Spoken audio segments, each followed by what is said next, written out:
सभी को नमस्कार। मेरा नाम उदय सिंह है। हम यहाँ हर वीडियो में मैथ्स के एक एक टॉपिक को लेकर के उनको कवर करेंगे और उनकी जो क्वेरीज आएंगी उनको भी क्लियर करेंगे। Next topic is function of this chapter. Function को समझने के लिए हमें कुछ एग्जांपल्स देने होंगे। एज ये कंसिडर करते हैं कि हमारे पास एक सेट है ए और सेट बी। उसमें हम यहाँ मार्क कर सकते हैं कि सेट ए में a b c d element है और यहाँ हम कह सकते हैं 1 2 3 4 कई 5 भी लेते हैं, एक्स्ट्रा एलिमेंट लेते हैं। सेकंड एक और हम फिगर बनाते हैं एज ए और बी सेट के लिए। यहाँ फिर वही हमारे पास एलिमेंट तो वही है 1 2 3 4 5। यहाँ हम इसको रिप्रेजेंट करते हैं F2 से या F1 से। एक और फिगर लेते हैं सेट ए सेट बी और फिर ये F3 रिप्रेजेंट करते हैं A B C D 1 2 3 4 5। और पेयर बनाते हैं of the sets A and B। यहाँ A B C D element है F4 और यहाँ कहते हैं 1 2 3 4 5 एलिमेंट। ये फंक्शन को रिप्रेजेंट कर रहे हैं। ये फंक्शन कब होंगे ये ध्यान देना जरूरी है कि हमारे पास जो सेट A है उसका कोई एलिमेंट है वो सेट B के एलिमेंट से रिलेशन तो रखता है। अभी हमने रिलेशन में पढ़ा तो every element of this set related to every element of second set, but यहाँ ऐसा नहीं होगा। यहाँ हमें हर एक एलिमेंट की इमेज चाहिए। इसकी इमेज यहाँ होगी और उसकी प्री इमेज यहाँ होगी, यानी कि कोई रिलेशन होगा और वो रिलेशन भी ऐसा होगा कि वो 1 by 1 हो सकता है, मैनी 1 हो सकता है, बट 1 मैनी नहीं हो सकता। सबसे पहले हम बात करते हैं कि एग्जाम्पल से रिलेट करते हैं कि यदि ए को हम रिलेट करते हैं ए से 1 से, बी को रिलेट करते हैं 2 से, सी को रिलेट करते हैं 3 से, डी को रिलेट करते हैं 4 से, तो यहाँ हमारे पास एक एलिमेंट 5 बच गया। यहाँ कुछ ऐसा हो सकता है कि ए 1 से रिलेटेड हो जाए, बी भी 1 से रिलेटेड हो जाए, सी 2 से रिलेटेड हो जाए और डी 3 से रिलेटेड हो जाए।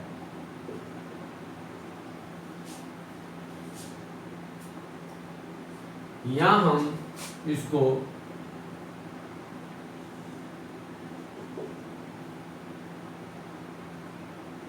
ए 1 से रिलेट कर दें, ए को 2 से रिलेट कर दें, बी को 3 से रिलेट कर दें, सी को 5 से रिलेट कर दें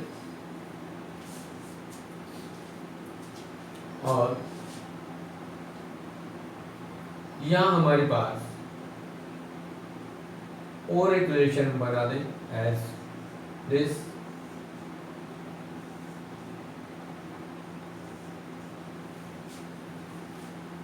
हमने डिफरेंट अलग 5 केसेस बनाए और मैं ये दिखाना चाह रहे हैं कि कहीं ना कोई एक element of set a set b से रिलेटेड है। तो यहाँ 4 एलिमेंट से, यहाँ के 4 एलिमेंट से रिलेटेड हो गए। ए की इमेज 1 है, बी की इमेज 2 है, सी की इमेज 3 है, डी की इमेज 4 है। बट यहाँ क्या देख रहे हैं कि ए की इमेज 1 है और बी की इमेज भी 1 है।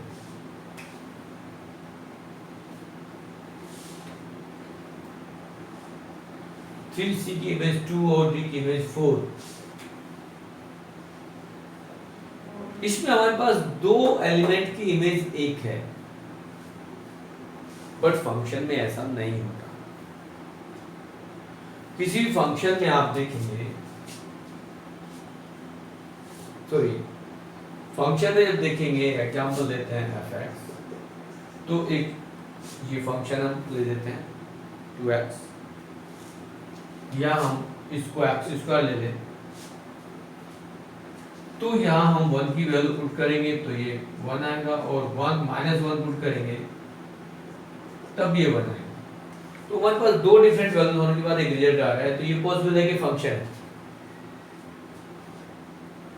ये फंक्शन को सेटिस्फाई कर रहा है, तभी ये एक सेट दूसरे सेट को वेरीफाई करेगा, रिलेट करेगा, सेटिस्फाई करेगा। इन केस हम यहाँ आ जाते हैं थर्ड सेट में, थर्ड रिलेशन में। थर्ड रिलेशन में हमारे पास ए की दो इमेज है, 1 और 2। कभी भी आपके पास फंक्शन में एक वैल्यूज के दो रिजल्ट नहीं आते, इसलिए इसको हम फंक्शन नहीं कहेंगे। तो फर्स्ट हमारा फंक्शन हो गया, सेकंड हमारा फंक्शन हो गया, बट ये केस हमारा फंक्शन रिफ्लेक्ट नहीं कर रहा, क्योंकि इसकी एक एलिमेंट की दो इमेज यहाँ पर रिफ्लेक्ट हो रही है, 1 और 2, और इस टाइप का कोई फंक्शन नहीं होता। रिलेशन होता है, फंक्शन नहीं होता। यहाँ फिर हमने फोर्थ एग्जांपल लिया, A 1 से रिलेटेड है, B 2 से रिलेटेड है, C 3 से रिलेटेड है, और D यहाँ 5 से रिलेटेड कर दिया। तो इस 4 डायग्राम से हमें ये पता चल रहा है कि ये तीन तो फंक्शन को रिफ्लेक्ट कर रहा है, बट ये फंक्शन नहीं। हमें क्या चाहिए, इस सेट के सारे एलिमेंट की इमेज यहाँ चाहिए। वो हो सकता है 1 by 1 हो, या मैनी 1 भी हो सकता है। ये ABC तीनों की वैल्यू भी एक हो सकती है। तो ये इसको हम आगे पढ़ेंगे, मैनी 1 फंक्शन, ये 1 1 फंक्शन। अब यहाँ पर कोई एलिमेंट हम यहाँ 4 को ना लिखें तो एक और रिलेशन नाम इसका फंक्शन को पढ़ेंगे आगे कि वो एक और रिलेशन हो गया। बट अभी फिलहाल हमें मालूम है कि यहाँ सारे एलिमेंट जितने थे, 4 इधर है, 4 इधर, यहाँ 4 इधर थे, यहाँ 5 इधर, यहाँ 4 है, यहाँ 5 है, यहाँ 4 है, यहाँ 5। इसमें हमारे पास उतने ही एलिमेंट है दोनों सेट में, जितने फर्स्ट में है उतने ही सेकंड सेट में। अब नया वर्ड आता है इसमें भी, डोमेन। जैसे रेंज में डोमेन था, इसमें भी डोमेन आता है। तो सेट ए के सारे एलिमेंट को हम डोमेन कहेंगे, सेट बी के सारे एलिमेंट को कोडोमेन कहेंगे। यदि हम यहाँ डोमेन के इमेज बनाना चाहें, डोमेन सेट ए, तो डोमेन जो होगा, डोमेन सेट ए को हम कहेंगे, तो डोमेन हमारे पास हो जाएगा ए, और कोडोमेन वो बी होगा, बी के सारे एलिमेंट। यहाँ ए में हमारे पास ए, बी, सी एंड डी है, और यहाँ हमारे पास 1 2 3 4 एंड 5। बट एक नया वर्ड नहीं है, पहले भी था, रेंज। रेंज जो एलिमेंट होगा उसमें वो एलिमेंट आएंगे जिन सेकंड सेट के वो एलिमेंट सिर्फ जिनका रिलेशन सेट ए के एलिमेंट से है, एज 1 2 3 एंड 4। इन 1 2 3 4 की प्रीमेज ये है, इसलिए इसको रेंज कहा जा रहा है। अब नेक्स्ट वर्ड आ जाता है इक्वल फंक्शन। कभी कभी इक्वल फंक्शन पढ़ते हैं, तो इक्वल फंक्शन में हम ये भी कह सकते हैं कि ये एक्स स्क्वायर ले लें और एक फंक्शन कुछ और ले लेते हैं एज 2x, और x इक्वल टू 1 पर वैल्यू निकाल देते हैं। तो क्या होगा, 1 पर यहाँ वैल्यू क्या आ गई, 2 into 1 is 2, और यहाँ यदि हम 1 की वैल्यू डालते हैं तो ये 1 स्क्वायर होगा। तो ये इक्वल फंक्शन नहीं हुआ। बट इक्वल फंक्शन में क्या हम लेंगे कि कोई और फंक्शन लें, as in f(x) equal to x square plus 2, और एक फंक्शन लेते हैं f(x) इक्वल टू 3x। अब यहाँ हमें x को 1 ले लें तो क्या मिलेगा, 1 स्क्वायर 1 प्लस 2 3 आ गया, और यहाँ यदि हम f(1) ले लें तो 3 into 1 तो 3 आ गया। तो इस टाइप का जो वैल्यूज है जिसमें दो फंक्शन अलग अलग हैं बट रिजल्ट हमारे सेम है, तो इस टाइप के फंक्शन हमारे पास इक्वल फंक्शन हो जाता है। तो हमने एक इक्वल फंक्शन का रिजल्ट एग्जांपल लिया, एक अनइक्वल फंक्शन का एग्जांपल लिया। हमें दिख रहा है कि ये दोनों सेम, बट ये 2 पर इक्वल फंक्शन हो जाएंगे, 1 पे नहीं हो रहे, ये 2 पर। यहाँ हमने 1 पर इक्वल फंक्शन दिखाया है, यदि हम इसमें 2 ले लें तो यहाँ पर हमारे पास ये फंक्शन भी इक्वल फंक्शन होगा। एज दिखाते हैं, इस फंक्शन में आप f यहाँ 2 पुट कर दें तो 2 × 2 = 4 हो जाएगा, और यहाँ 2 पुट करेंगे तो 2 आगे तो 4 हो जाएगा। तो यहाँ 2 पर ये इक्वल फंक्शन है, यहाँ 1 पर इक्वल फंक्शन, तो ये आपका हो गया इक्वल फंक्शन। यहाँ रिलेशन के बाद फंक्शन जो टॉपिक है उसमें हमें पता चला कि फंक्शन कहते किसे हैं। फंक्शन एक ऐसे सेट के एलिमेंट्स को जो किसी दूसरे सेट के एलिमेंट के साथ एक रिलेशन में होगा, बट उसकी इमेज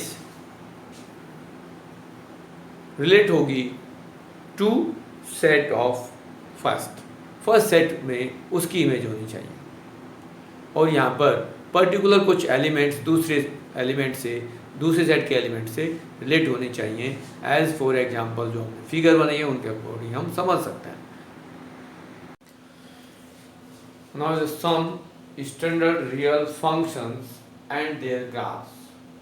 हम कुछ स्टैंडर्ड फंक्शंस के बारे में डिस्कस करेंगे जो नेक्स्ट हमें क्लास में अभी भी 11th में भी और 12th में भी बहुत ज़्यादा काम आते हैं।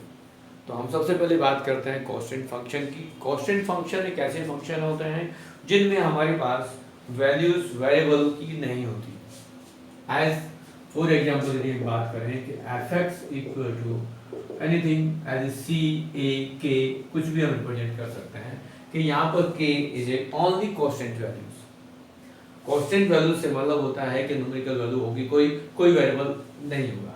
यदि हम इसकी ग्राफ की बात करेंगे तो ग्राफ हमारे पास जो बनेगा, यदि हम एक्स एक्सिस यदि हम ले रहे हैं और इसको रिप्रेजेंट करें, और यदि f(x) = k मीन्स यदि हम ये इसको as a y = k consider करेंगे, क्योंकि नॉर्मली f(x) रिप्रेजेंट करते हैं y को, तो y = k, और y = k का मतलब एक ऐसा लाइन सेगमेंट रे, ऐसी line which is parallel to x axis, so you can write and represent this y = k as this line।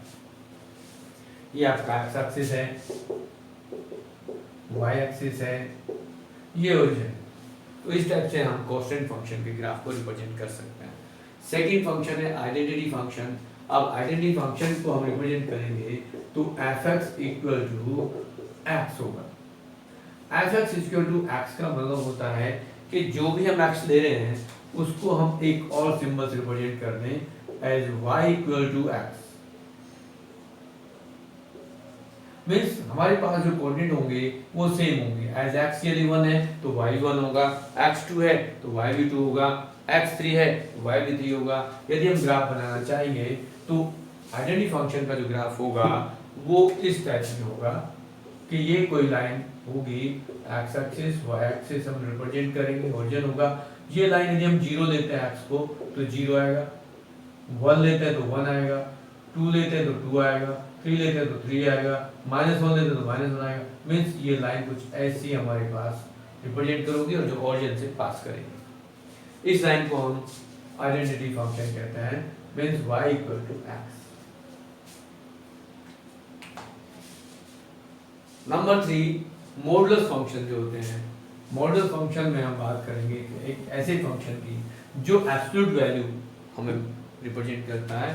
As बात करेंगे f(x) = x mod, इसको हम मॉडुलस फंक्शन कहते हैं। बट इस मॉडुलस फंक्शन की दो वैल्यू होती है, एक x और एक -x, पॉजिटिव x और नेगेटिव x। ये x पॉजिटिव कब होगा? जब मोर देन 0 होगा, और ये x कब होगा? जब लेस देन 0 होगा। ठीक है, अब हम इसको कैसे रिप्रेजेंट करेंगे ग्राफ पर, ये ध्यान देना है। हमारे पास फंक्शन में x नेगेटिव होगा, y या f(x) हमारे पास पॉजिटिव ही होगा, इसीलिए उसको हम मॉडुलस फंक्शन या एब्सोल्यूट वैल्यू कहते हैं कि x यदि नेगेटिव लेते हैं तब भी हमारे पास f(x) पॉजिटिव होगा, और x पॉजिटिव है तो वो पॉजिटिव होगा। तो ग्राफ हम रिप्रेजेंट करेंगे इस टाइप से, ये x axis, y and y axis, ये ओरिजिन है। अब हमारे पास यदि हम फंक्शन को ये कंसीडर करें कि like y = x, y = x में हमारे पास अभी क्या लाइन मिली थी कि वो ओरिजिन से और टू इस टाइप में जाएगी। एज x को 0 लेंगे तो ये 0 आएगा, 1 लेंगे तो 1 आएगा, 2 लेंगे तो 2 आएगा, 3 लेंगे तो 3 आएगा। But in case second function में लें y = -x, तो ये माइनस एक्स, एक्स हम ले रहे हैं नेगेटिव, तो वाई हमारे पॉजिटिव रहेगा। तो ये फंक्शन का ग्राफ ड्रॉ करेंगे तो वो इस टाइप में आएगा, और ये दोनों y इक्वल टू एक्स के लिए और ये y equal to minus x के लिए। हमारे पास ये मॉडुलस फंक्शन का रिप्रेजेंटेशन हो गया। अब हमारे पास नेक्स्ट जो है वो मोस्ट इम्पोर्टेंट फंक्शन है, जो जिसके बारे में हमें पढ़ना है, समझना है, उसको कहते हैं ग्रेटेस्ट इंटीजर फंक्शन। अब ग्रेटेस्ट इंटीजर फंक्शन जो होते हैं, हम इसको रिप्रेजेंट करते हैं इस टाइप से। ये मतलब है कि हमारे पास जो x है कुछ एक ऐसा एलिमेंट है जो बिग ब्रैकेट के अंदर है, इस सिंबल से रिप्रेजेंट करते हैं। यहाँ मॉडल्स के लिए 2 पर लगाए थे, बट यहाँ बिग ब्रैकेट में। अब इंटीजर्स की भी बात आ गई इसमें हमारे पास, तो इंटीजर्स हमारे पास वो कुछ भी हो, ग्रेटेस्ट इंटीजर होना चाहिए। इन केस यदि x की वैल्यू यहाँ पर, इसको समझ लें, x की वैल्यू यदि 1.1 है, तो इस फंक्शन में जब वैल्यू डालेंगे तो वो वैल्यूज हमारी fx की जो वैल्यू होगी वो 1 होगी।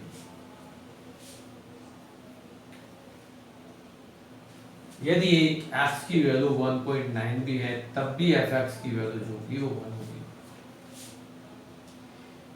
अदर वे समझने के लिए कहते हैं कि x यदि ये इस टाइप में लाई कर रहा है तो इस फंक्शन की जो वैल्यू होगी वो 0 होगी। इन केस यदि ये -1 less than x less then 0 है तो यहाँ फंक्शन की जो वैल्यू होगी वो -1 होगी। और एग्जांपल लेते हैं -2 less than x less then 1 -1, तो यहाँ फंक्शन हमारे पास होगा -2।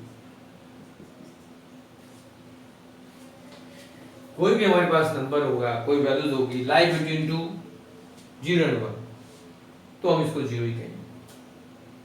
ये -1 और 0 के बीच में तो -1 होगी, -2 और 1 -1 के बीच में तो -2 होगी।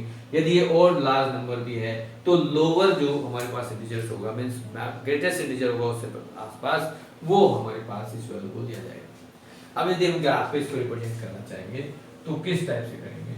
यदि हमारे पास ये ग्राफ, हम थोड़ा सा इसको बड़ा रिप्रेजेंट कर रहे हैं क्योंकि इसमें इसको हमें समझने के लिए जरूरी है, क्योंकि ये हमें 12th में भी बहुत ज़्यादा हेल्प करेगा। यदि x को हम इस रेंज में लेते हैं तो ये 0 आएगा यहाँ। यदि हम इसमें ले रहे हैं तो -1 आएगा, -1 यहाँ आएगा। यदि हम इसको रेंज ऊपर लिख लें as a 1 less than x less than 2, तो ये 1 आएगा, तो कहीं आएगा। अब इनको रिप्रेजेंट करेंगे कि ये 2 या 2 से कम जब है, किसी भी नंबर से कम है, तो हमारे पास जो वैल्यूज होगी वो इससे कम इंटीजर जो होगा उस पर रिप्रेजेंट करेंगे। यदि वो 0 से कम है तो -1 होगा, 1 से कम है तो 0 होगा, 2 से कम है तो 1 होगा। हम इसको इस तरह से रिप्रेजेंट करेंगे। यदि ये 1 से कम है, यहाँ 1 2 को मार्क कर दें, और ये 2 है, 2 को रिप्रेजेंट करेंगे, तो ये 2 हमारे पास जो होगा वो 1 तक जाएगा, 1 होगा। यहाँ 0 से हम -1 ले रहे हैं तो -2 हो जाएगा, ये 1 -2 -1 1 2 3 इस तरह से मार्क कर देते हैं। तो यदि हम इनको मार्क कर रहे हैं x एक्सिस y एक्सिस पे कहीं भी लेंगे, तो जनरली हमारे पास जो वैल्यूज होंगी, यदि वो 0 से कम है, 0 से कम है तो कहाँ जाएगा? ये 1 तक जाएगा, तो इसको 1 लेंगे। यदि ये 1 से कम है तो 0 लिया जाएगा। हम इसको रिप्रेजेंट करेंगे इस टाइप से, यहाँ रिप्रेजेंट कर दें तो ये 0 पहुंच जाएंगे, और यदि ये यहाँ आ जाएगा। और 2 है, यदि 2 को देखेंगे तो वो 2 को दिखाना चाहेंगे तो हम यहाँ तक इसको 1 तक ले जाएंगे। यदि 3 है तो हम 2 पर जाएंगे। इस तरह से हम रिप्रेजेंट करेंगे। यदि ये हमारे पास 2 -2 है तो -2 -3 हो जाएगा। इस तरह से हम रिप्रेजेंट करेंगे number line greatest integer function को, और इस टाइप से हमारे पास ये क्लियर होगा। नेक्स्ट जो टॉपिक्स हैं वो आपके टाइप ऑफ फंक्शन हैं। टाइप ऑफ फंक्शन में हम बात करते हैं one function, many one function, many one onto many one, उस टाइप में हम फंक्शन की बात करते हैं। तो यहाँ वन फंक्शन की बात करेंगे यदि हम, तो वन फंक्शन हमारे पास जो होता है उसमें हम लेंगे नंबर 1 है वन फंक्शन।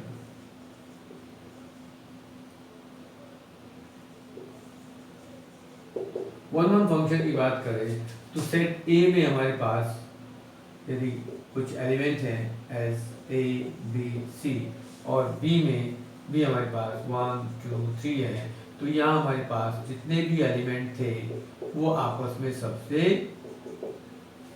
लिंक है, एक एलिमेंट एक से लिंक है, उसको हम कहते हैं वन फंक्शन। हो सकता है कि हमारे पास इस सेट में कुछ और 4 5 कुछ एलिमेंट एक्स्ट्रा भी हों, बट यहाँ एक एलिमेंट एक से ही रिलेशन रखेगा, तभी हम उसको कहेंगे ये फंक्शन वन फंक्शन है। मीन्स ये इस तरह से लेफ्ट कर रहा है, और इसको हम इंजेक्शन फंक्शन भी कहते हैं।